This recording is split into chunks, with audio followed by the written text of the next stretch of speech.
모든 성경 읽고 이해할 때 우리가 알아야 할 가장 기본적이고 중요한 사실이 있습니다. 그것은 무엇이냐면 로마서뿐만이 아닙니다. 그러니까 로마서를 포함해서 로마서가 우리를 위한 말씀이긴 하지만 직접 우리에게 쓴 책은 아니라는 것이에요. 무슨 말인지 아시겠습니까? 로마서가 우리를 위한 말씀이긴 하지만 직접 우리를 향해 쓴 책은 아니라는 것입니다. 따라서 로마서를 통해서 오늘 우리에게 주신 메시지를 우리가 알려면 처음 로마서를 쓴 사람이 로마서를 받는 사람에게 어떤 메시지를 주려고 했는지를 잘 파악하는 것이 중요합니다.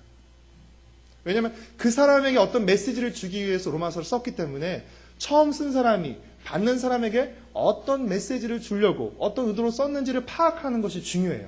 그리고 처음 메시지의 그 의미를 알려면 어떤 맥락과 어떤 상황에서 이 로마서를 썼는지, 로마서를 썼을 당시의 상황과 배경을 우리가 아는 것이 중요합니다. 잘 아시다시피 로마서는 편지입니다. 그렇죠?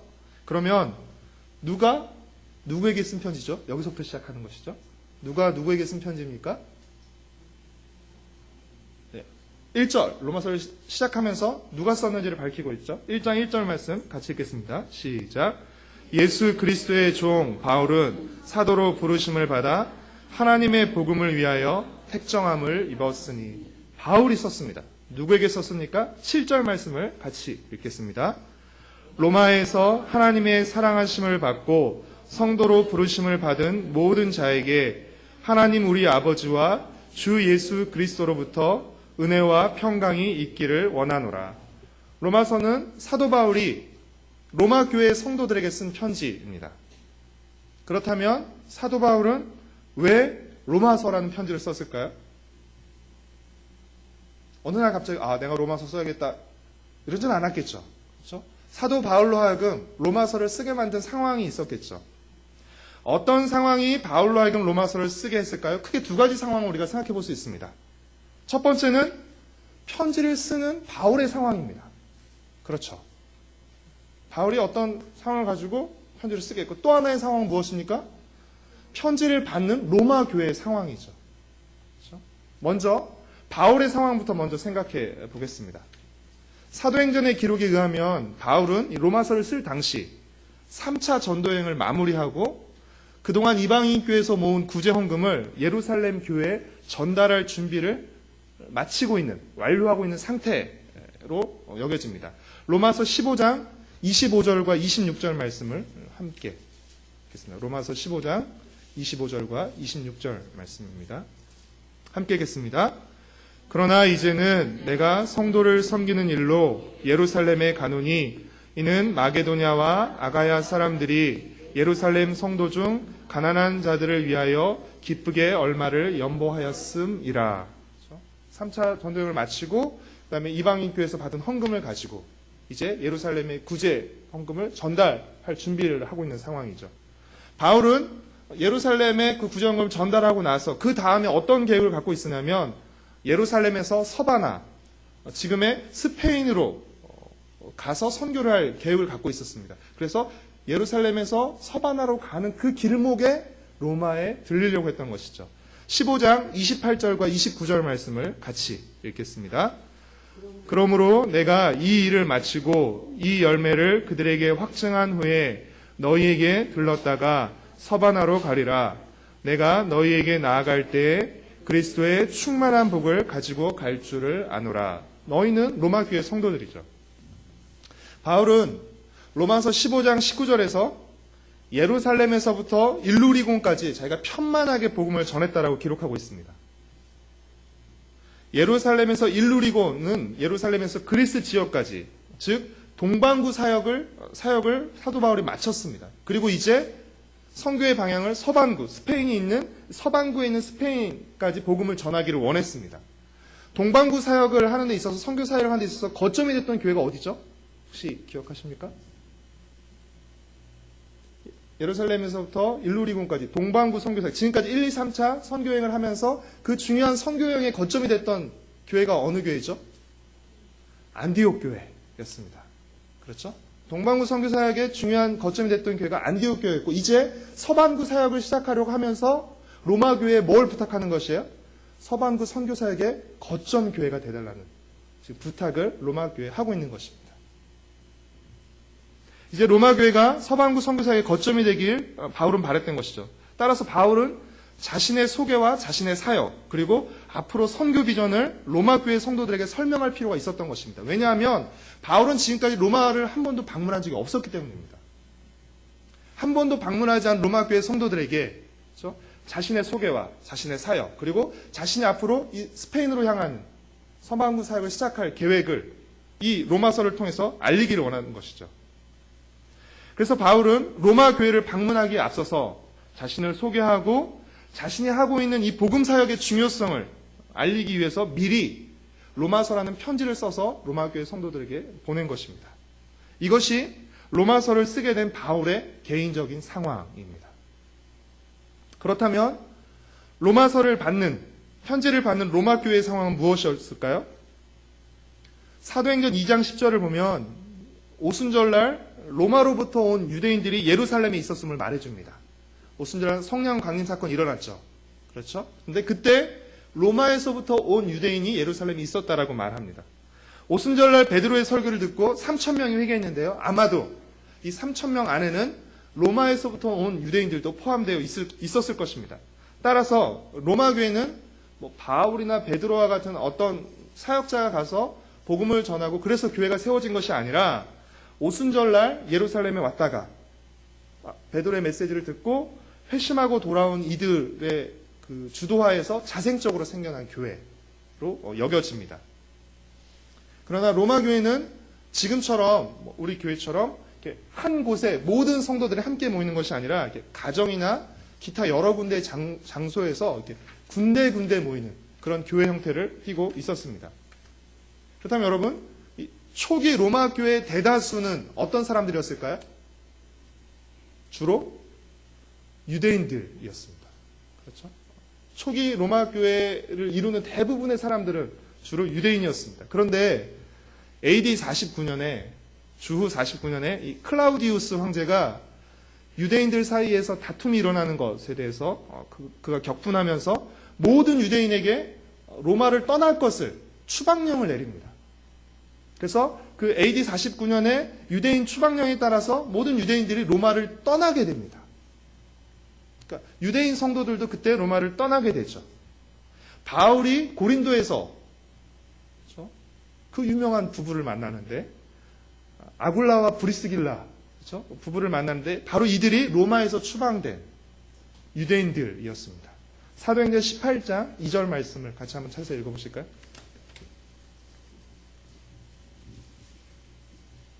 사도행전 18장 2절 말씀입니다. 같이 읽겠습니다. 아굴라라 하는 본도에서 난 유대인 한 사람을 만나니 글라우디오가 모든 유대인을 명하여 로마에서 떠나라 한 고로 그가 그 아내 브리스길라와 함께 이달리아로부터 새로 온지라 바울이 그들에게 가매. 그렇죠? 브리스길라와 아굴라도 로마에서 쫓겨난 그렇죠? 로마 교회 성도였던 것이죠. 그러다가 AD 54년 클라우디우스 황제가 죽고 네로 황제가 즉위하면서 다시 귀환을 이제 로마로 다시 귀환해도 좋다는 허락을 받습니다. 추방당했던 유대인들이 다시 로마로 돌아왔지만 그때 로마 교회 대다수는 어떤 사람들이었을까요? 네, 이방인들이었습니다. 그렇죠? 통틀어서 이방인들. 그러니까 초기 로마 교회 대다수는 유대인들이었지만 추방령에 따라서 다 쫓겨났죠. 그렇죠? 그리고 나중에 다시 돌아왔을 때 그때 당시 돌아왔을 당시 로마 교회 대다수는 이방인들이 구성하고 있었죠. 유대인들은 처음에는 그들이 주류였지만 대다수였지만 이제 돌아오고 났을 때는 그들은 주류가 아니라 소수파가 된 것이죠. 그래서 이 다시 돌아온 소수파인 유대인들과 유대인 성도들과 다수를 이루고 있는 이방인 성도들 사이에서 갈등과 분열이 발생한 것이었어요. 왜냐하면 유대인 성도들은 기본적으로 이 구약의 유산, 구약의 신앙적인 유산, 율법과 토라와 이런 것들을 굉장히 소중히 여깁니다. 그렇죠? 소중히 여기고 이것을 소홀히 여기는 이방인 성도들을 어떻게 해요? 그들을 무시하는 것이죠. 그렇죠? 그들을 경멸하는 것입니다. 어떻게 이 귀한 신앙의 유산들을 함부로 할 수 있느냐라고 하죠. 반대로 이방인 성도들은 어떻게 해요? 이 구약의 유산에 집착하는 유대인 성도들을 어떻게 해요? 그들을 또 무시하는 것이에요. 이들은 미신이고, 그렇죠? 예수 그리스도, 그러니까 그 예수 그리스도로 말미암는 복음은 받아들이지만 그 이전에 있었던 것들은 이렇게 무시하고 소홀히 여기는, 그렇기 때문에 이 둘 사이에 갈등과 분열, 이 감정 대립이 나타나게 되는 것입니다. 바울은 이 로마 교회의 이 상황, 다수의 이방인 성도들과 소수의 유대인 성도들로 나뉘어서 이 대립하고 갈등하고 있는 상황에서 양쪽에 이 분개와 경멸을 누그러뜨리고 이 두 그룹을 서로 이해시키고 화해시키기 위해서 로마서를 쓴 것입니다. 그래서 로마서를 계속 읽어나가다 보면 뭐 첫째는 유대인에게요, 그 다음에 헬라인에게요, 이런 표현들이 계속, 한편으로는 이방인 성도들을 세워주고 또 다른 얘기를 할 때는 또 유대인 성도들을 세워주고, 그러니까 절묘하게 이렇게 이루고 있어요. 너 나중에 이방인 성도들을 함부로 까불지 마라. 니네들이 지금은 이스라엘 사람들이 원래 하나님의 백성 선택받은 이스라엘 백성들 복음을 거부함으로써 지금은 그들이 떨어져 나갔지만, 아직 구원받지 못한 것 같지만, 하나님이 자기 백성마저 내치시는 그 하나님께서 너희는 가만히 내버려 두겠느냐, 자고하지 마라, 교만하지 마라, 이런 경고를 계속, 그러니까 계속 이 안에서 계속해서 한편으로는 유대인들, 한편으로는 이방인들 계속 경고하고 격려하고 권고하고 인정해주고 이런 작업들을 계속 하는 것입니다. 그래서 서로 이 두 그룹, 갈등하고 분열하고 있는 이 두 그룹을 서로 이해시키고 화해시키기 위해서 로마서를 쓴 것입니다. 이것이 로마서를 쓰게 된 로마 교회의 상황입니다. 사도 바울의 상황이 있고 로마 교회의 상황이 있는 것이죠. 이것을 다시 간단히 정리하면 이렇게 말할 수 있습니다. 바울은 새롭게 시작할 서바나 선교에 대한 지원을 받기 위해서 선교적 차원에서 로마서를 썼습니다. 지원을 받기 위해서 선교적 차원에서 로마서를 썼습니다. 동시에 로마 교회 내 두 그룹, 이방인 성도들과 유대인 성도들 사이의 갈등과 분열을 치유하기 위한 목회적 차원에서 이 로마서를 썼습니다. 그리고 한 가지를 더 추가하자면 이 바울의 스탠스라고 할까요? 바울의 입장이 참 애매한 게, 바울은 유대인이면서 이방인의 사도로 부름을 받았어요. 그렇죠? 유대인이지만 이방인의 사도로 부름받았기 때문에 그가 사역하면서 끊임없이 어떻게 해요? 양쪽으로부터 공격을 받습니다. 유대인들로부터도 공격을 받고, 너희 율법을 너무 하찮게 여긴다라고 공격을 받고, 또 이방인들로부터 너무 유대인 편에 선다라고 해서 또 공격을 받고, 그러니까 이방인과 유대인들 양쪽으로부터 어떤 모함과 오해와 공격을 계속 받는 것이에요. 그렇기 때문에 바울은 이런 어떤 양쪽에서 받는 오해와 공격으로부터 자신을 변호하고 이것을 잘못된 오해를 바로잡기 위한 변증적인 차원에서, 변호적인 차원에서 이 로마서를 쓴 것입니다. 로마서를 통해서 자신이 전하는 복음이 어떤 내용인지를 로마 교회 성도들에게 자세히 풀어서 설명하는 것입니다. 이처럼 로마서는 선교적인 차원 들어가 있고요, 목회적인 차원도 들어가 있고, 또 변증적 차원, 교리적 차원도 들어가 있습니다. 이런 다각도의 상황과 목적을 고려해서 쓴 편지이지만, 하지만 로마서의 주제, 로마서의 메시지는 아주 명확합니다. 그것은 무엇이죠? 모든 사람을 위한 좋은 소식, 즉 복음입니다. 어떤 다각적인 상황과 목적하에 쓴 편지지만 이 로마서가 전하고 있는 메시지는 아주 명확하게 하나를 말하죠. 그것은 바로 복음입니다. 이 복음을 한마디로 줄여서 바울은 뭐라고 말합니까? 2절부터 다시 로마서 1장으로 돌아와서 2절부터 4절까지 말씀을 다시 한번 읽겠습니다. 이 복음은 하나님이 선지자들을 통하여 그의 아들에 관하여 성경에 미리 약속하신 것이라. 그의 아들에 관하여 말하면 육신으로는 다윗의 혈통에서 나셨고 성결의 영으로는 죽은 자들 가운데서 부활하사 능력으로 하나님의 아들로 선포되셨으니 곧 우리 주 예수 그리스도시니라. 복음을 한마디로 말하면 뭐라고 말할 수 있습니까? 복음은 하나님의 아들 예수 그리스도이다. 것이죠. 왜 예수 그리스도가 복음이 되시는 것이죠? 우리가 앞으로 로마서를 계속해서 함께 살펴보면서 다루겠지만 유대인이나 이방인이나 가릴 것 없이 모든 사람은 죄를 지음으로 하나님의 진노 아래에 놓이게 되었습니다. 이것이 모든 인간이 처한 현실입니다. 진노 아래에 있게 된 인간을 대신해서 예수님이 십자가에서 하나님의 진노를 대신 받으십니다. 십자가에서 우리가 받아야 할 그 하나님의 진노를 받아 죽으시고 부활하심으로 말미암아서 예수님은 우리를 구속하시고 하나님과 화평할 수 있게 하셨기 때문입니다. 하나님의 진노 아래에 놓여있던 우리를 건져내시고 하나님과 화평할 수 있게 하셨기 때문에 누구를 통해서? 하나님의 아들 예수 그리스도를 통해서. 그렇기에 복음이 바로 하나님의 아들 예수 그리스도이신 것입니다. 예수 그리스도를 통해서 예수 그리스도를 통해서 하나님께서 죄인인 우리에게 행하신 이 놀라운 일, 진노 아래 있던 우리를 하나님과 화목하게 이 상태로 옮긴 하나님의 원수였던 우리를 하나님의 자녀로 바꿔주고 옮겨준 이 놀라운 일을 한 단어로 표현한다면 어떤 단어가 좋을까요? 하나님께서 예수 그리스도를 통해서 우리에게 행하신 이 놀라운 일을 한 단어로 표현한다면 어떤 단어가 좋을까요? 은혜입니다. 은혜. 하나님께서 예수 그리스도를 통해서 우리에게 행하신 이처럼 놀라운 일. 그래서 바울은 5절에서 예수 그리스도로 말미암아 은혜와 사도의 직분을 받았다라고 말하고 있습니다. 5절 말씀을 함께 읽겠습니다. 그로 말미암아 우리가 은혜와 사도의 직분을 받아 그의 이름을 위하여 모든 이방인 중에서 믿어 순종하게 하노니. 은혜와 사도의 직분이라고 표현하고 있지만 은혜로 사도의 직분을 받았다라고도 바꿀 수 있습니다. 은혜로 받은 것이죠. 자신이 사도가 된 것이 하나님의 은혜라는 것입니다. 사도의 직분 자체가 은혜라는 것이죠. 그래서 바울은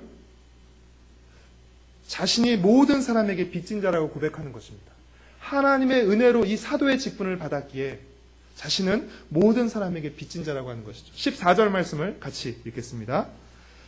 헬라인이나 야만인이나 지혜 있는 자나 어리석은 자에게 다 내가 빚진 자라. 사랑하는 성도 여러분, 주님과 교회를 섬기는 모든 봉사와 사역이 다 하나님의 은혜입니다. 꼭 사도의 직분만이 은혜가 아니라 우리가 하고 있는 모든 일이 다 하나님의 은혜입니다. 하나님의 은혜로 멘토의 직분을 받은 것이고, 그렇죠? 하나님의 은혜로 식당 봉사의 직분을 받은 것이고, 하나님의 은혜로 주차 봉사의 직분을 받은 것이고, 하나님의 은혜로 설교자의 직분을 받은 것이고, 모든 것이 다 하나님의 은혜입니다. 하나님의 진노 아래 있던 우리를 예수 그리스도를 통해서 건지시고 또 그 일을 할 수 있는 은혜를 주시기 때문에 우리가 구원받고 또 주님과 주의 몸된 교회를 섬길 수 있는 것입니다. 6절부터 13절까지 바울은 인사말을 통해서 자신이 얼마나 로마 교회 성도들을 생각하고 있는지에 대해서 말하고 있습니다. 비록 한 번도 방문하지 못했지만, 한 번도 만나보지 못했지만 내가 얼마나 당신들을 생각하고 있는지를 말합니다. 그리고 지금까지 로마를 방문하지 못한 것이 어떤 자신의 의지의 부족이 아니라 기회가 허락하지 않았다라고 말합니다. 13절 말씀을 같이 읽겠습니다. 형제들아, 내가 여러 번 너희에게 가고자 한 것을 너희가 모르기를 원하지 아니하노니 이는 너희 중에서도 다른 이방인 중에서와 같이 열매를 맺게 하려 함이로되 지금까지 길이 막혔도다. 오늘은 로마서의 첫 시간이었기에 로마서의 상황과 배경에 대해서 말씀을 드렸습니다. 여러분, 로마서의 주제, 로마서의 메시지가 무엇이라고요? 복음입니다. 여러분, 이 복음을 혹시 예수님 믿을 때만 듣는 것으로, 또 우리가 예수님 믿으라고 전도할 때만 우리가 듣는 것으로 생각하고 있지는 않습니까? 복음은 절대 그런 것이 아닙니다. 예수님 믿을 때만, 예수님 전할 때만 필요한 것이 복음이 아닙니다. 복음은 예수님을 믿을 때뿐 아니라 믿고 난 후에도 계속 들어야 하는 것입니다. 복음은 나만을 위한 좋은 소식이 아니라 모든 사람을 위한 좋은 소식이기에 우리가 이 복음을 듣고 복음의 은혜를 누렸다면 복음에 합당한 삶을 살아야 하는 것이고 또 복음의 빚진 자로서 이 복음을 전하며 살아야 하는 것입니다. 정말 우리가 복음을 알게 되면 그 복음의 은혜와 그 복음의 사랑을 알게 되면 이 복음을 통해서 모든 사람을 구원하시기를 원하시는 그 하나님의 마음과 계획을 안다면 우리가 그 마음을 가지고 이 복음을 말하고 이 복음의 삶을 살아야 되는 것이죠. 장님 코끼리 만지듯이 하다라는 그런 말이 있습니다. 그렇죠? 자기가 만진 어떤 일부분으로서 전체를 이해하려고 하는, 자기가 알고 경험한 일부의 지식으로서 전체를 아는 것처럼 착각하는 우리의 어떤 한계와 불완전함을 보여주는 말입니다. 그런데 만약 한 사람이 아니라 여러 명의 장님이 자기가 만진 부분들을 서로 이야기하고 그래서 함께 그림을 그려간다면 어떨까요? 진짜 코끼리와 같은 똑같은 모습은 아니라고 할지라도 혼자서 만지고 그린 코끼리의 모습보다는 훨씬 더 진짜 코끼리에 가까운 모습을 그려갈 수 있을 것입니다. 비록 불완전하긴 하지만 훨씬 더 나은 모습, 훨씬 더 진짜에 가까운 모습의 코끼리를 그릴 수 있을 것입니다. 저는 우리가 하나님의 복음을 이해하는 것이 마치 그와 같다고 생각됩니다. 바울이 11장 33절에서 고백하듯이 깊도다 하나님의 지혜와 지식에 부요하며, 마치 우리는 예수님 믿으면 교회 좀 다니면 복음에 대해서 다 알고 있는 것처럼 워낙 많이 또 듣기도 하고 그러기 때문에 이렇게 쉽게 여기지만 복음 안에는 하나님의 놀라운 은혜와 하나님의 놀라운 지혜가 담겨져 있습니다. 우리가 아무리 잘 안다고 해도 그것은 정말 우리가 경험한, 우리가 맛본 아주 조금에 그치는 것이죠.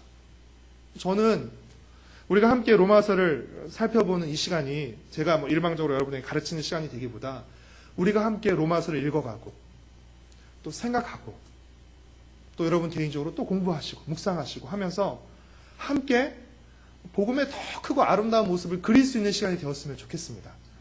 완전하지 않겠지만 우리가 함께 조금 더 나은, 조금 더 하나님이 보여주시고자 하는 그 큰 그림, 그냥 우리가 하는 조금의 그 그림이 아니라 하나님이 보시는 그 큰 그림을 조금 더 보고 경험할 수 있는, 알아갈 수 있는 그런 시간이 되기를 소망합니다.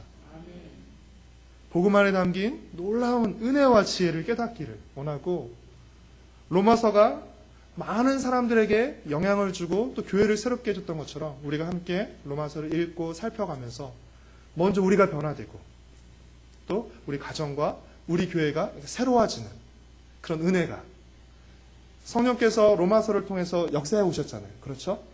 역사적으로 그것들이 많은 결과물들로서, 많은 변화들로서 나타났잖아요. 그 성령께서 동일하게 우리 안에도 계시죠. 또 동일하게 이 시대 가운데도 역사하시죠. 그렇다면 그 성령께서 우리가 함께 로마서를 읽고 살펴보는 이 시간을 통해서 우리 안에도 동일하게 역사하시도록, 새로운 일을 펼쳐가시도록 소망하는 마음으로 우리가 함께 로마서를 읽고 살펴보았으면 좋겠습니다. 우리 함께 같이 찬송하시고 같이 기도하도록 하겠습니다.